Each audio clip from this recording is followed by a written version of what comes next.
Hi everyone, Redneck Computer Geek here. As you can see, we're doing pretty good. We're getting all bunkered in. We've got the insulation in the walls and everything's doing pretty good. But that's not why we're here for this video today. We're here for this stove that's behind me. And just to put it in perspective, I mean, I'm 6 foot. This stove is entirely tiny. Here we are next to me. It really is not much bigger than a bread box. So let's switch the camera around and take a look at it.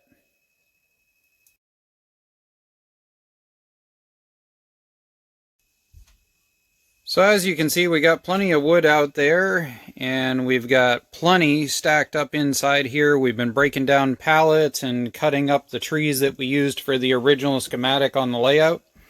And here is our little guide gear stove. Now, do keep in mind, what I'm doing right now, using it inside a cabin, is not the recommended method to use this stove. It clearly states that it's for tent use only. Now, I will include the links for the stovepipe you see up above, along with the chimney cap pipe, along with the actual guide gear stove itself, and along with this. I love these little heat driven fans. This one here you can pick up on Amazon for about $35, and it is worth every cent. The shroud on the outside, as you can see, the original stovepipe ended up heating the wall up a little bit. The shroud on the outside that is cut out is actually from a set of 18-wheeler exhaust stacks, and they end up rotting out. They're really cheap, and you can find them at just about any salvage yard. And as you can see inside, it fits pretty well perfectly on the stovepipe for a heat shield. If I was going to continue this project further, what I probably would do is cut out here and weld a plate into here somewhere in order to be able to put some sort of fan. That way I could cycle directly from here up through and out the top. But who knows, maybe one of you will decide to go and use that progression. Up above here, you can actually see that there is another one of those exhaust pipes right here acting as a heat shield and keeps it plenty safe away from the wall. Now, let's take a look at the actual star of the show. We've got the guide gear down here. Again, I'll post up a link in the description. It works pretty good. As you can see, I ended up buying my own little shovel and stuff because the implements that come with the unit themselves, well, for lack of a better term, are pretty darn basic and chintzy. Now, it does come with 5 pieces of stovepipe. As you can see, this one here is very distorted, and I'll get to that in just a sec. But let's take a look on the inside.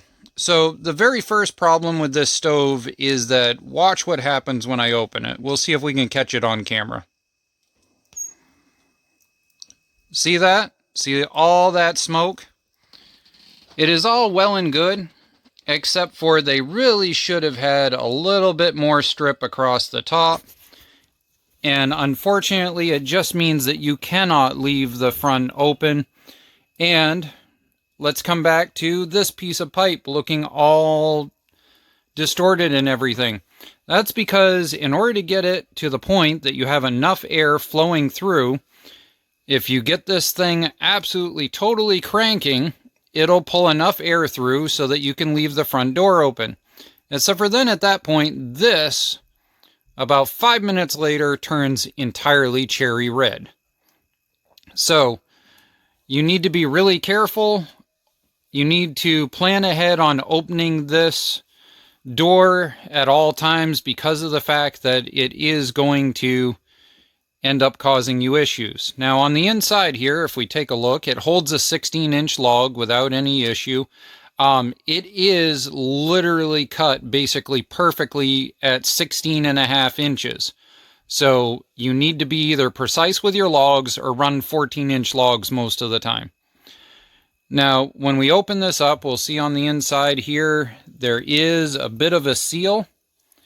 Mine actually was destroyed when it came in. I think it was just a shipping fail. And we can see the turn here. Now, the one thing that I have found about dealing with this is that gets insanely hot. So you end up having to grab some sort of rag and grab this. We'll try and do it one-handed here.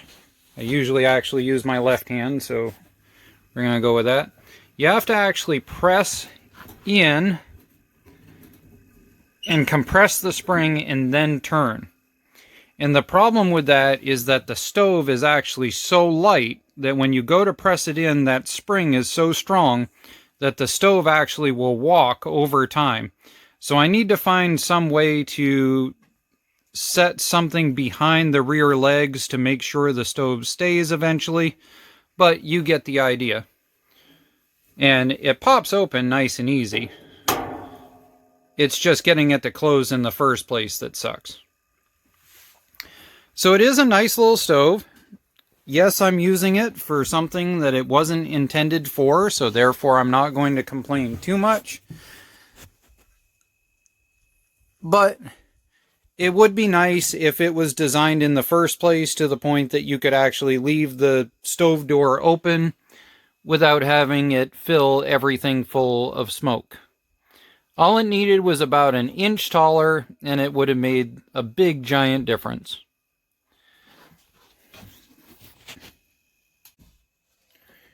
Alright, so it's currently 19 degrees outside right now, so we're just going to step outside real quick and come down through here.